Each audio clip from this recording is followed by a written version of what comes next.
Hello, I want to talk for a very brief moment about long division.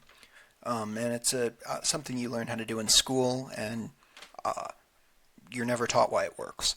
And so I want to talk about why it works, because when you write it algebraically, it's very obvious why it works. Um, so I'm just going to walk through very briefly a tabular example. This is just going to be an example. I'm not going to go into a formal proof. Um, so 3 divided by 7. Okay, the way you do this, you put this 3 in here. Inside this weird half box, you put the 7 outside, so top of the fraction goes inside the box, bottom of the fraction goes outside the box. Then you ask, what is the biggest multiple of 7 such that it is less than or equal to 3? Well, that's 0 times 7, which is 0. So that's how you put this 0 up here. Then you subtract 0 times 7, which is 0. You get 3 again, obviously. Then, for some reason, which will become obvious when we see how this works, you multiply this by 10, so you drop down a 0, and then you ask the same question. What's the biggest multiple of 7 that is less than or equal to 30? Well, it's 28. That's how you, which is 4 times 7. That's how you get this 4 here. You do the same trick. Do the same trick again. Zoom in, maybe. Here we go. What is the biggest multiple of 7 that is less than or equal to 30? Well, it's 28. I already asked that. You subtract 28 off of here, you get 2.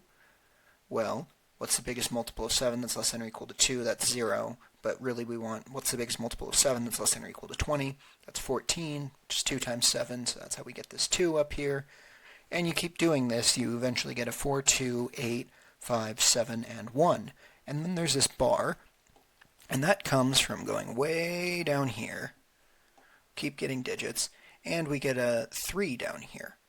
Well, we know that we already got a 3 at one point, which is why I circled it.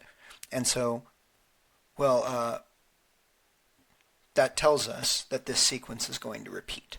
Because once we have a 3, we know what the next digit is going to be, and once we have that next digit, we know what the next digit is going to be. So once we get the same digit at the bottom of this subtraction, we know that the sequence is going to repeat.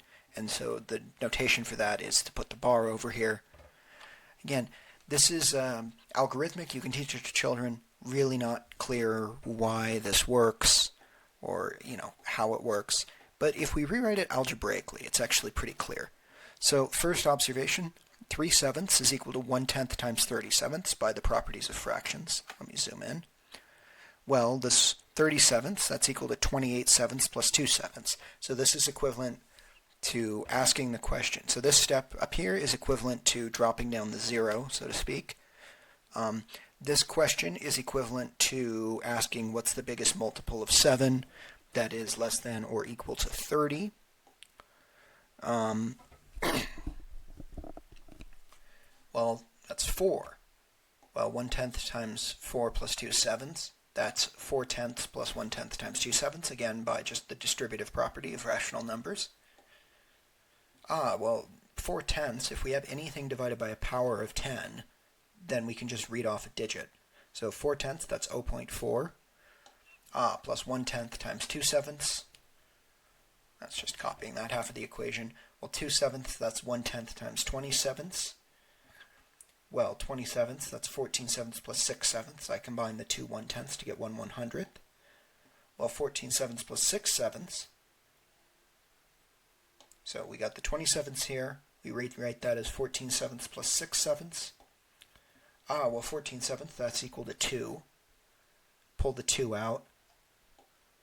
And, well, we have something over a power of 10. That gives us a digit. That's 0.42 plus 1/100th times 6/7. And you just keep going on. I'm not going to walk through the trick again, but this time we get an 8 because it's 67ths is 56/7 plus 4/7. Again, we get an 8. So it's just this little algebra trick to read off digits. And then there's a tabular approach which accomplishes the same thing. All right, so I'm going to zoom out a little bit. All right, and so I just rewrote this equation. This is 0.428 plus 1/1000th times 4/7. Well, I just pulled the 1/1000th out, rewrote that as 10 to the minus 3. 0.428 becomes 428 plus 4/7. So, here's the trick. We keep doing this, and eventually we will get to the equation. 3/7 is equal to 10 to the minus 6 times 428,571 plus 3/7. So you can tell this equation, I just rewrote the equation above, but in notation that makes it a little bit more clear what the trick is. But we get 3/7 is equal to 10 to the minus 6 plus 4 times 428,571 plus 3/7.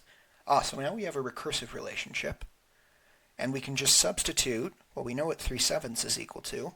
It's equal to this expression. We can just substitute this expression again in for 3/7, and we get 10 to the minus 6 times 428,571 plus 10 to the minus 6 plus 428 times 428,571 plus 3/7. This is how we conclude that the sequence of digits repeats, because we're just going to endlessly keep getting this sequence, 428,571. That's how you conclude that there are repeats algebraically.